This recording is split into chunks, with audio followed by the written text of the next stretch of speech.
इनके निवास स्थान पर एक भगवान का मासिक नवा हवन कार्य समाप्त हुआ। तत्पश्चात स्पेशल चर्चा बैठक शुरू है। इस स्पेशल चर्चा बैठक में सृष्टि के विधाता, बुद्धि के दाता, शक्तिशाली भगवान बाबा हनुमान जी उपस्थित है। भगवान को मेरा प्रणाम। मानव धर्म के संस्थापक, हम सबके सदगुरु, महान त्यागी बाबा जमदेव जी उपस्थित है। बाबा को मेरा प्रणाम। हम सबकी आई मातोश्री वाराणसी आई, जिन्होंने मानव धर्म को अच्छी पनाह दी। हम सबकी आई मातोश्री वाराणसी आई जी उपस्थित है। आई को मेरा प्रणाम। आज चर्चा बैठक के अध्यक्ष महोदय, सम्माननीय इस खैरलान जी परिसर के मार्गदर्शक देवगांव से सुभाष भाव तुमसरे जी, आपको मेरा नमस्कार। चर्चा बैठक के उपाध्यक्ष महोदय, खैरलान जी वाराणसी तहसील के मार्गदर्शक लड़सड़ा गांव से श्री खेलीराम जी बिजेवर साहब, आपको मेरा नमस्कार। चर्चा बैठक के संचालक महोदय, सम्माननीय बाबा के सेवक इस खैरी ग्राम से अरविंद जी आगरे, आपको मेरा नमस्कार। चर्चा बैठक में मंच पर उपस्थित तमाम मुख्य अतिथि, सम्माननीय खापा से आए हमारे विलास दादा कन्नौजे जी, उनके पूज्य पिताजी रमेश जी कन्नौजे कनपटे साहब एवं चौरागढ़े जी, उनीलाल जी लिल्हारे, सम्माननीय नागपुरे जी एवं बुढ़ेकर जी, वैसे हमारे समस्त आदरणीय मंच सामने बैठी सेवक सेविकाएं, बालगोपाल, आप सभी को मेरा नमस्कार। नमस्कार जी। चर्चा बैठक 4 तत्व 3 शब्द 5 नियम इस विषय पे होने जा रही है, सेवक सेविकाओं के अनुभव पे होने जा रही है। संचालक जी ने बाबा की शिकवन पर बोलने का मुझे वक्त दिया है, सो मैं बाबा की शिकवन पर बाबा की दी हुई बुद्धि अनुसार बोलना चाहूंगा। भगवान बाबा हनुमान जी को प्रणाम, महान त्यागी बाबा जमदेव जी को प्रणाम। परमात्मा एक महान त्यागी बाबा जमदेव जी, जिनका जन्म एक छोटे गरीब परिवार में हुआ और गरीब परिवार में बाबा जन्मे चौथे नंबर के विठोबाजी ठुबरी करके सपूत के रूप में बाबा ने जन्म लिया। और बाबा ने बहुत कम पढ़ाई करके, कक्षा चौथी पढ़ाई करके बाबा ने मानव धर्म गढ़ाया। और मानव धर्म के विषय में आपको बहुत सारे सेवक सेविकाओं ने बाबा के जीवन चरित्र पर बहुत सुंदर सुंदर बातें दी है। मैं ज्यादा तो नहीं बोलूंगा, लेकिन इस मानव धर्म में आने वाला कोई भी सेवक कभी दुखी और कभी गरीब नहीं रह सकेगा। जो दुखी है, गरीब है, वो अपने तत्व शब्द नियम से भटक चुका है, ऐसा मानना पड़ेगा। अभी अभी यहाँ बात आई इस ग्राम में कि अपन 300 घर के सेवक है और उपस्थिति बहुत कम की है। दुख का विषय है, दुख भरी बातें हैं। समय भी गर्मी का है, किसी किसी को गर्मी सूट नहीं होती, हो सकता है गर्मी के कारण अभी नहीं आए, शाम को खाना खाने के लिए जरूर आएंगे। मुझे ऐसा विश्वास है, पूरा विश्वास है, आएंगे जरूर। बाबा के समय का एक उदाहरण है। बाबा ने एक सेवक से कहा, बाबा सेवकों को बोलते थे जहां भी हवन कार्य होते थे, उस सेवक का मुझे नाम तो याद नहीं है, अनुभव में आया है। उस सेवक से कहा, बोले आज हवन में जाना है, चलेगा क्या? तो बाबा को उस सेवक ने जवाब दिया, नहीं बाबा, बोले आज बाजार का दिन है, मेरे धंधे पानी का सवाल है, आज नहीं आऊंगा। कोई बात नहीं। बाबा जब गए हवन कार्य को, मार्गदर्शन हो रहा था, मार्गदर्शन होते समय बाबा को वो सेवक दिखा जिसने नहीं बोला था, वो सेवक दिखा। चर्चा बैठक समाप्त हुई, बाबा ने बुलाया उस सेवक को, बोले इकड़े तू, इधर आओ। बोले तुम नहीं आने वाले थे, कैसे आ गए? क्योंकि बोले बाबा मैं बाजार में जब गया तो मेरा धंधा ही नहीं हुआ। मैंने सोचा, बोले कि अब फिर से कार्यक्रम में जाया जाए। प्रसाद ले बोले और चलता बन, प्रसाद ले और चलता बन, क्योंकि खाना हमने केवल 100 लोगों का बनाया है, 101 आदमी नहीं चलेगा। ऐसे बाबा शब्द के ऊपर खड़े रहते थे। लेकिन आज परिस्थिति वैसी नहीं है। सेवक दिन भर घर में मस्त, घर से ही आवाज सुनता है, मार्गदर्शन, और शाम को मस्त खाना खाने के लिए घर को आता है। ऐसे सेवक को समझना चाहिए। गांव में ऐसा थोड़ा सा नियम बनाओ, थोड़ी सी पाबंदी डालो। चर्चा बैठक में भी नहीं आते ऐसे सेवकों को आप लोग बिल्कुल थोड़ा सा कड़ाई बरतो, ये जरूरी है। और एक बात है, इस गांव के लिए बोलने जा रहा हूं। टोले पर कुछ सेवक है, बस्ती में सेवक है, 3-4 मार्गदर्शकों के पास से कार्य लाते हैं। तो जैसे कोई कार्यक्रम होता है सार्वजनिक, जैसे सार्वजनिक बोलो या नवा हवन बोलो, इस कार्यक्रम में सभी दोनों बस्ती और टोले के सेवकों को एक दूसरे को खबर दो, इसके कारण भी संख्या बढ़ सकती है। लेकिन हम क्या करते हैं, टोले के सेवक टोले पे निपटते, बस्ती के सेवक बस्ती में निपट लेते। कार्यकर्ता मार्गदर्शक कोई भी रहे, लेकिन खबर सेवकों को दो। ज्यादा दूर नहीं है, 500 मीटर की दूरी है टोले और बस्ती के बीच में। मुझे तो लगता भी नहीं कि 500 मीटर की भी दूरी होगी, टोला और बस्ती तो एक ही लगती है। चलो जाने दो, इन बातों को बोलने से कोई फायदा नहीं।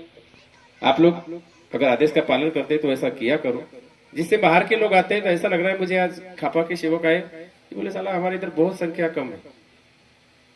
संख्या कम ही नहीं, ज्यादा एमपी में भी संख्या बहुत ज्यादा है, लेकिन अब करोगे क्या, गर्मी भी ज्यादा है, बारिश का भी समय लोगों को खार भरना है, वो जाने। बाबा ने जो चीजें हमको बताई वो बात आपके सामने एक अनुभव के माध्यम से रखने जा रहा हूं। सत्य घटना है, ध्यान से सुनना। घटना ऐसी है कि अगर समझ मन से, दिल से, अंतरात्मा से सुनेंगे तो शायद आपके रोंगटे भी खड़े हो सकते हैं। एकदम नई घटना आपके सामने बताने जा रहा हूं। मानव धर्म में कैसे कैसे लोग आए। तहसील तिरोड़ा, गोंदिया जिला, गुमाधावड़ा गांव का नाम। गुमाधावड़ा में राजेश मूलचंद कटरे, राजेश मूलचंद कटरे, राजेश नाम का लड़का, मूलचंद उसके पिताजी का नाम और कटरे उसकी सरनेम, पवार समाज।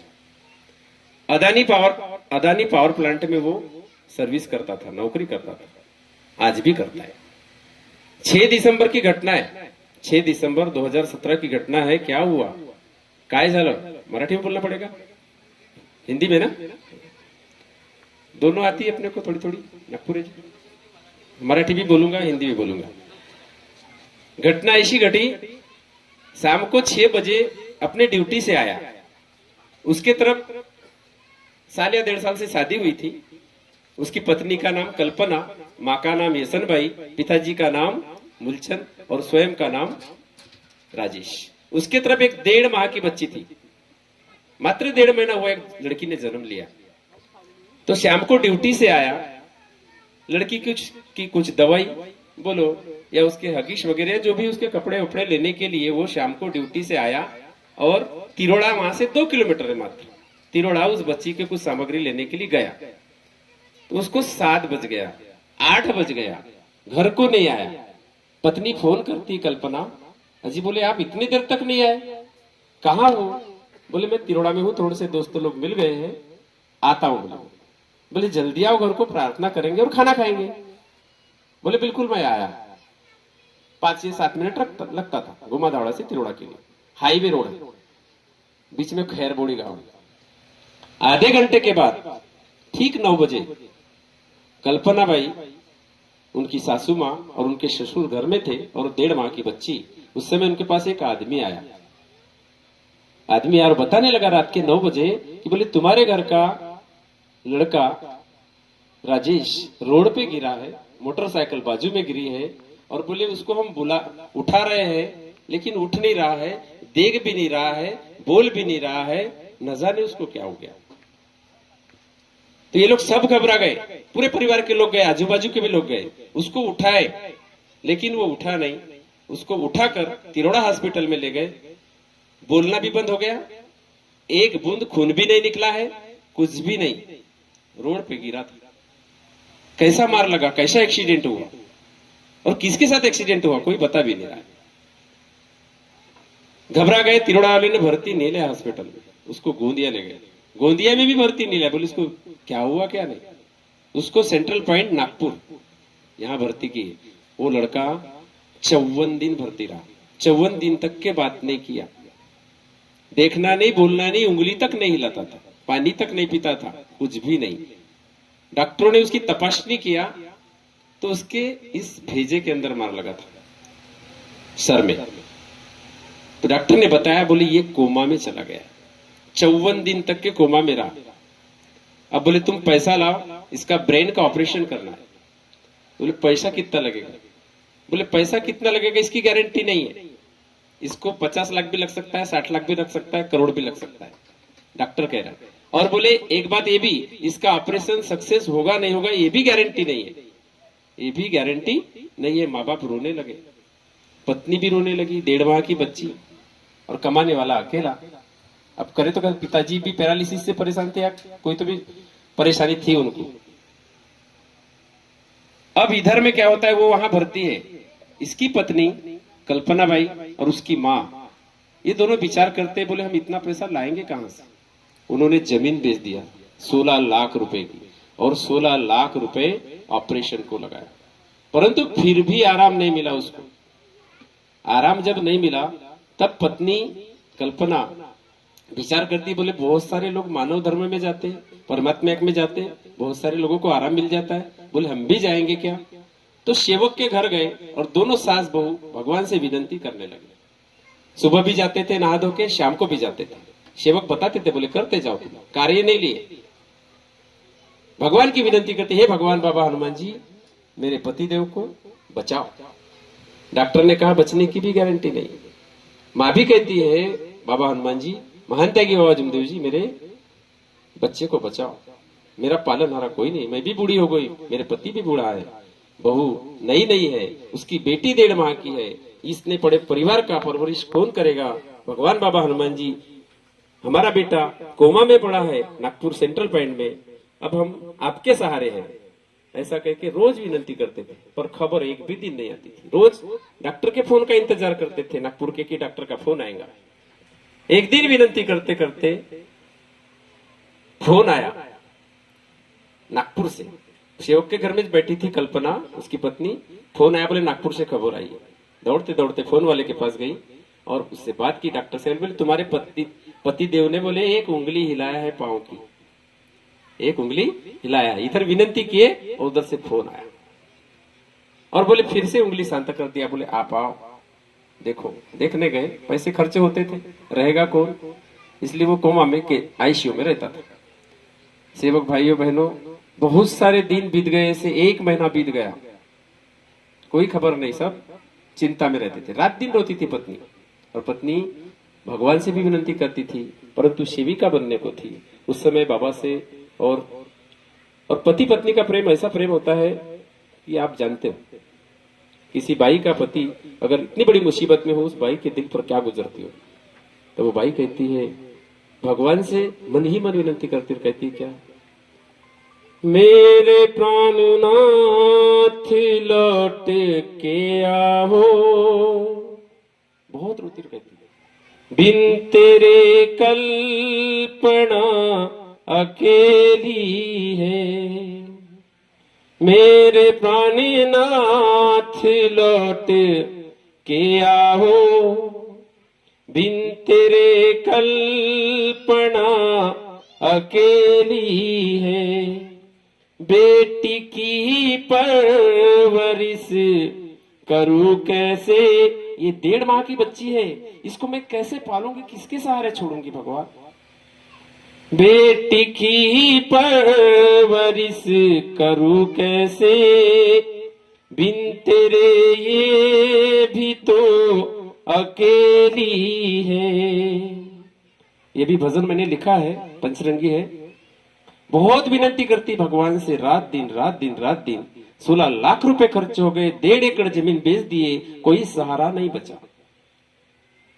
अब किसको बुलाऊं, कहां जाऊं।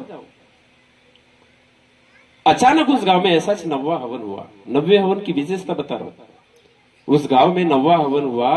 9वें हवन में मार्गदर्शक लोग आए। मार्गदर्शक वहां पर प्रदीप भाऊ चौधरी मुक्काम बोड़ेगांव, जो आज मंडल के सह सचिव बने हैं, वो पहुंचे। तो सेवकों ने बताया, जी बोली एक परिवार ऐसा है कि जो रात दिन विनती कर रहा है, उनका लड़का बोले भर्ती है वहां, उसका सिर का ऑपरेशन हुआ, यहां से पूरा माल निकाल लिए सिर का। ये दोनों स्केल जो होती है ना, जिसके सहारे इंसान खड़ा है, ये दोनों स्केल निकाले, उसके बाएं पांव में लगाए। यानी कितनी बड़ी दर्द भरी घटना है। यानी उसका यहाँ का पूरा भागा ही नहीं है। अब आगे बताऊंगा कि क्या होगा। तो प्रतिभाव चौधरी को सेवकों ने उनके घर ले गए, बोले चलो वहां बैठते हैं। प्रतिभाव चौधरी ने उनको मार्गदर्शन किया, बोले आप कार्य तो ले ही लो, ऐसे कार्य मत करो, इसके उसके यहाँ जाकर खुद में बाबा की जोत जलाओ। उसके माँ को, यशन बाई को कार्य दिए। कार्य करते गए 10-11 दिन 12 दिन बीते। उसके बाद नागपुर से फिर फोन आया कि बोले थोड़ा सा आराम मिल रहा है, आप इसे आकर ले जा लो। और उस लड़के को वहां से लाए और कार्य पर कार्य करते गए। अभी ये मार्च महीने में उस गांव में एकते का हवन था। मैं जब गया गया तो वो राजेश कटरे जिसका सिर का एक्सीडेंट हुआ था, जिसकी ये दोनों स्केल निकालिए, मुझे हाथ पकड़ा, गुरुजी बोले आप देखो, मेरे माइंड पे हाथ लगाओ। मैंने जब उसकी ये उंगलियां डाल के देखी, ये भाग पूरा पोचा है, पोचा ऐसा, उंगलियां दब, उंगलियों से ऐसा दब जाता है। अब बताओ बिना माइंड के आदमी जिंदा रह सकता है? जिंदा कैसे? मुझे ये ताजुब होता है कि जिसकी दोनों स्केल यहां से निकाल ली। ये सब भगवान बाबा हनुमान जी और महान त्यागी बाबा जुमदेव जी की कृपा है। कैसे कैसे अनुभव है। 16 लाख खर्च किए तो भी 1 रुपए का आराम नहीं मिला। सिर्फ बाबा की विनंती, प्रार्थना, जोत जलाकर जो कार्य किए सास और बहू ने, आज वो राजेश कटरे मोटरसाइकिल चलाता है और फिर से अदानी में नौकरी कर रहा है। ये मेरे महान त्यागी बाबा जुमदेव जी और भगवान बाबा हनुमान जी की कृपा। कैसे कैसे अनुभव है। इसलिए सेवक भाइयों बहनों, यहां पर जितने भी हम सेवक हैं, हम भी किसी दुख के कारण परेशान थे। मैं भी किसी दुख के कारण परेशान था। मेरी भी परिस्थिति बहुत खराब थी। हम 6 बहन भाई, पिताजी 87 में गुजर गए। अब कक्षा 8वीं में पढ़ता था मैं। उस समय से दुख झेलते झेलते हमारी माँ ने हमको ऐसी परवरिश की कि वो बीड़ी बना बना के हमको पाली पोसी, स्कूल पढ़ाई। और 2 भाई और 4 बहनें। बड़ी भाई की सिर्फ शादी की, उसके बाद पूरा कारोबार कक्षा 8वीं से मेरे पर आया। हम एक खटिया पे 6 बहन भाई सोते थे, 3 सोते थे, 3 उठते थे, 3 जागते थे। समझ लो, खाना खाने के लिए थाली नहीं मिलती थी। मोहल्ले के लोग नहीं पूछते थे कि तेरी हालत कैसी है। क्यों? क्योंकि मुसीबत में कोई किसी को साथ नहीं देता। धन्य मेरी बड़ी बहन जिसने बताई। भाव बोले हम भी परेशान रहते थे। एक सुधरा, दूसरा बीमार, दूसरा सुधरा, तीसरा बीमार। ऐसी बीमारी के कारण कई पंडा पुजारी हो गए, कई जानते हकीम हो गए, डॉक्टर। मेरे मामा जी परेशान रह गए हमको। जैसे भाई ने बताई ना कि मेरे पापा जी और मेरे भैया जी का मैं उपकार जिंदगी भर नहीं भूलूंगी, वैसे मेरे मामा जी का भी मुझ पर इतना उपकार है कि हमको बहुत बार। लेकिन बीमारी को कौन सुधार सकता है। बड़े बड़े पुण्य लाया घर में, लेकिन हमको आराम नहीं मिला। एक रात को तो मेरी एकदम सीरियस तबीयत खराब हो गई थी, यानी बिल्कुल मर गया कहके छोड़ दिए थे समझ। ऐसी परिस्थिति से हम लोग गुजरे हुए लोग हैं। आज बाबा के मार्ग में है बहन के माध्यम से, तो समझ लो कि आज जो लोग मोहल्ले वाले बोलते थे इसके घर नहीं जाना, शैतानी खेल है, आज वो लोग बोलते हैं मुझे कि मुझे हमको 5 मिनट दे दो ना जी, 5 मिनट के लिए तो आओ। जैसे कोई मैं भगवान हूं। मैं भगवान नहीं हूं, भगवान वो है। भगवान सृष्टि का रचिता वो है। बाबा ने भी बताया, बाबा ने बोला मैं भी भगवान नहीं, भगवान वो है, भगवान बाबा हनुमान जी। तो आज वो लोग तरसते हैं कि मुझे हमारे घर 5 मिनट बैठने के लिए दो, तो मेरे पास टाइम नहीं, एक भी टाइम नहीं। सुबह से लेके रात तक, देर रात तक के भगवत कार्य, भगवत कार्य, भगवत कार्य। कोई दिन खाली नहीं, कोई टाइम खाली नहीं है। इतनी बड़ी बाबा ने ड्यूटी दिया है, तो बाबा के हम ऋणी है। इसलिए सेवक भाइयों बहनों, विचारों को छोड़ो, गलत विचारों को छोड़ दो, चर्चा बैठक में जाओ। चर्चा बैठक के बहुत सारे अनुभव है। पिछले दिनों मार्गदर्शक जी ने बताया था भंडारा तरफ की घटना। एक बाई क्या करती थी, चर्चा बैठक में नहीं जाने का बहाना कैसा करती थी, शाम के समय चर्चा बैठक का दिन आया कि बहुत सारे भांडे निकाल लेती थी, बहुत सारे कपड़े निकाल लेती थी। पतिदेव बोलता था उसको कि बोले चाल चर्चा बैठक मध्ये, नाही म्हणे मी नाही येत, भांडे पा किती भांडे आहेत घासाचे, कितने कपड़े धोने के लिए। ऐसे बहाने करके वो चर्चा बैठक में नहीं जाती थी। तो भगवान ने उसको पनिशमेंट कैसा दिया, उसका वजन बढ़ गया। कितना वजन बढ़ा भाई मालूम है? 120 किलो। कितना? उठने में तकलीफ, बैठने में तकलीफ, खाने में तकलीफ, हर बात में तकलीफ। डॉक्टरी इलाज की कोई आराम नहीं मिला। आखिर में मार्गदर्शक के घर जाना पड़ा। मार्गदर्शक को जाकर के मार्गदर्शक पूछता है, बोले ऐसी तकलीफ क्यों आई, दुख क्यों आया? तब बताते मार्गदर्शक को, उसका पति बताता है, जी मैंने हे बहाने करते चर्चा बैठक जाण्यासाठी। क्यों भाई? बोले चर्चा बैठक में जाएगी कि नहीं? जाऊंगी जी। बोले चर्चा बैठक में जाना चालू कर दी। बाई का वजन अपने आप कम हो गया, वो 70 किलो पे आ गई, 50 किलो घट गया। बाई को फिर से अहंकार आया, बोले मेरा वजन तो कम हो गया, अब क्या करना है? फिर से वही ड्रामा चालू की, भांडे निकालने का। तो ऐसे भांडे मत निकालो और चर्चा बैठक में जाओ, चर्चा बैठक का लाभ लो, तभी भगवान तुम्हारे साथ है, मेरे साथ है। हम बहाने करेंगे तो वो भी बहाना करता है, हम जैसा खर्च करेंगे वैसा वो भी हमारे लिए खर्च करता है। बहुत सारे अनुभव है मेरे जीवन में, तो इतने सारे अनुभव है कि मेरे को शाम होगी बताते बताते। निजी के अनुभव, बहुत सारे अनुभव। इसलिए सेवक भाइयों बहनों, चर्चा बैठक बाबा की हमारी पाठशाला है, एक अच्छा सत्संग होता है, वहाँ बाबा के गुणों को गाया जाता है, सीखने के लिए कुछ बातें दी जाती है। अपने बच्चों को चर्चा बैठक में ले जाओ। पढ़ने लिखने वाले बच्चे घर में रह जाते हैं, आप लोग चले जाते हो। कभी कभी बच्चे जाते हैं, माँ बाप घर में रह जाते हैं। ऐसा मत करो, ताला लगा दो घर को। मत भी लगाओगे तो चलेगा, क्योंकि बाबा हमारे घर की रक्षा करता है। घर के सेवक तो भी वहां आना चाहिए, ऐसा प्रयास करो। और अपनी अपनी जवाबदारी, कमजोरी आप लोगों की, सेविकाओं की, आप लोग कमजोर हो, कमजोर आप हो, इस वजह से ये लोग नहीं आते। जिस दिन चर्चा बैठक में जाते हो, गांव की भी, शाम के समय 7:30 बजे, उस दिन सेवक को बोलो आप कि आप भी चलो चर्चा बैठक में। ये जाके होटल पे बैठते हैं, और जिस दिन ये होटल में बैठे, अपने घर का ताला लगा देना। आप खाना नहीं मिलेगा, कहना आज बिल्कुल नहीं देने वाली तुमको खाना। आप लोग, क्योंकि वाराणसी आई अगर बाबा के जीवन में नहीं आती, बाबा को परमेश्वर नहीं मिलता। वाराणसी आई ने इस मानव धर्म को पना दी। वाराणसी आई के कारण, क्योंकि बाबा विचार में बैठे थे कि मेरे चारों भाइयों ने नहीं कह दिया सन्यासी का मंत्र जगाना है, मेरे चारों भाइयों ने नहीं कहा। बाबा को विचार आया कि अब कैसा करूं, दैवी शक्ति को जगाने के लिए अब मैं क्या करूं।